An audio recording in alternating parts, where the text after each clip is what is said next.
قرر محمد بودريقة الرئيس الحالي لنادي الرجاء الرياضي لكرة القدم جر اللاعب زكريا الهبطي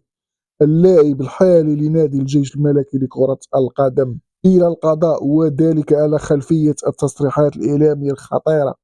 التي خرج من خلالها اللاعب الرجاوي السابق بتصريح قوي واتهامات خطيرة في حق الرئيس الحالي للفريق الأخضر. وعلمت قناة مارس سبورت من مصادر موثوق بها أن محمد بودريقة المتواجد حاليا خارج أرض الوطن أمر محاميه برفع دعوى قضائية ضد اللاعب زكريا الهبطي على خلفية الاتهامات الخطيرة التي اعتبرها الرئيس الرجاوي تمس بشخصيته بشكل خاص وبكرة القدم الوطنية بشكل عام، مشيرة أن مكتب الرجاء الرياضي قام هو الآخر بمراسلة اللجنة الأخلاقية التابعة للجامعة لكرة القدم للدخول على الخط وفرض عقوبات قوية على زكريا الهبطي.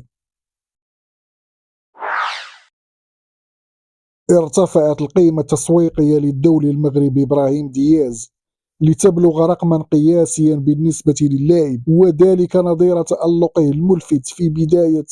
الموسم رفقة فريقه ريال مدريد الإسباني. بلغت القيمة التسويقية لدياز 35 مليون يورو، وهو أعلى رقم يصل إليه إبراهيم منذ انطلاق مسيرته الكروية، حيث كانت قيمته السابقة لا تتعدى 25 مليون يورو حينما كان ينشط بفريق ميلان الإيطالي، ليصبح بذلك إبراهيم دياز ثالث أغلى لاعب مغربي خلف المتصدر أشرف حكيمي الذي انحصرت قيمته التسويقية في 65 مليون يورو،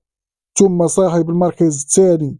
نايف أجرد ذو القيمة التسويقية 38 مليون يورو.